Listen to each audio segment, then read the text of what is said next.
અમેરિકામાં રહેતા લાખો ભારતીયો માટે હવે ભારતમાં પૈસા મોકલવાનું પહેલાની જેમ સરળ રહ્યું નથી. વર્ષ 2026માં આરબીઆઈ, ફેમા અને અમેરિકાના IRS દ્વારા લાગુ કરાયેલા નવા નિયમો બાદ એનઆરઆઈ લોકો માટે વધુ સાવચેતી રાખવી ખૂબ જરૂરી બની ગઈ છે. પરિવારને મદદ કરવા, બાળકોના અભ્યાસ માટે, પ્રોપર્ટી ખરીદવા અથવા તો બચત માટે અમેરિકા પરથી ભારતમાં દર મહિને અબજો ડોલર મોકલવામાં આવે છે. વિશ્વ બેંકના અંદાજ મુજબ ભારતને મળતા કુલ વિદેશી રેમિટન્સમાં સૌથી મોટો હિસ્સો અમેરિકાનો છે.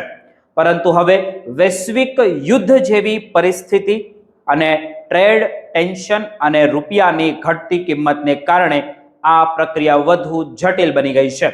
છેલ્લા એક વર્ષમાં ભારતીય રૂપિયો ડોલર સામે ખૂબ જ નબળો પડ્યો છે. $1 સામે રૂપિયો 95 સુધી પહોંચતા એનઆરઆઈ લોકોને વધુ રૂપિયા તો મળે છે, પરંતુ તેની પાછળનું આર્થિક જોખમ પણ વધી રહ્યું છે. અમેરિકાએ ભારત પર લગાવેલા ટેરિફ, મિડલ ઇસ્ટમાં ઓઇલ ક્રાઇસિસ અને ભારતીય શેર બજારમાંથી વિદેશી રોકાણ બહાર જતા રૂપિયાની કિંમત પર ભારે દબાણ આવ્યું છે.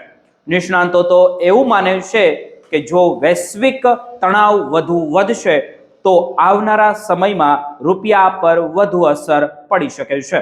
હવે આરબીઆઈ અને ફેમા હેઠળ પૈસા મોકલવા માટે માત્ર કાયદેસર ચેનલો જ નો ઉપયોગ કરવામાં આવશે. સૌથી સામાન્ય સિસ્ટમ આરડીએ અને રૂપિયા ડ્રાઇવિંગ એરેન્જમેન્ટ જેવા પરિવારોને મોકલતા પૈસાની કોઈ મર્યાદા નથી અને રકમ સીધી બેંક ખાતામાં જમા થાય છે. નાના ટ્રાન્ઝેક્શન માટે MTSS સ્કીમમાં ઉપયોગ થાય છે, જેમાં વેસ્ટર્ન યુનિયન અને મનીગ્રામ જેવી કંપનીઓ શામેલ છે.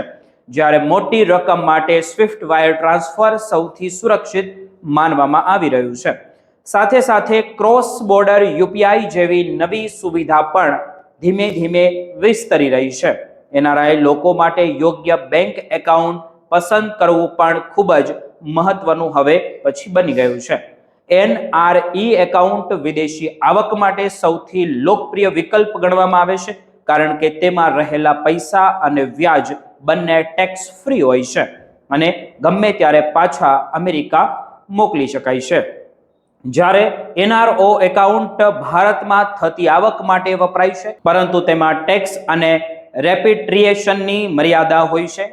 બીજી તરફ FCNR એકાઉન્ટમાં ડોલર જેવી વિદેશી કરન્સીમાં જ બચત રાખી શકાય છે, જેથી રૂપિયાના ઉતાર ચઢાવનો કોઈ જોખમ તેમાં રહેતું નથી. ટેક્સના નિયમો પણ વધુ કડક બન્યા છે.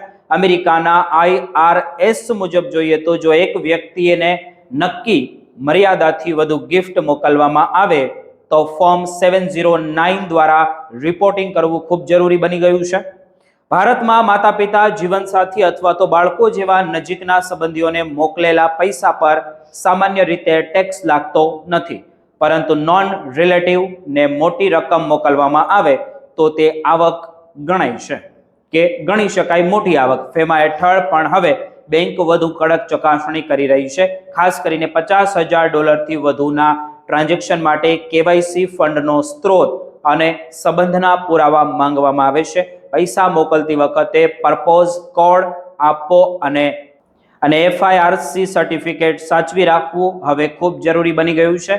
આ દસ્તાવેજો ભવિષ્યમાં ટેક્સ ફાઇલિંગ અને પ્રોપર્ટી સંબંધિત કામમાં મદદરૂપ બને છે. નિષ્ણાંતો કહે છે કે મોટી રકમને નાના ભાગોમાં વહેંચીને મોકલવાની ભૂલ ન કરવી જોઈએ, કારણ કે તે શંકાસ્પદ ટ્રાન્ઝેક્શન ગણાય છે. હાલના સમયમાં સૌથી મોટી ચિંતા તો ફ્રોડ અને ગેરકાયદેસર હવાલા નેટવર્ક. ઘણા લોકો સસ્તો રેટ અથવા કોઈ ટેક્સ નહીં જેવી લાલચ આપી છેતરપિંડી કરે છે.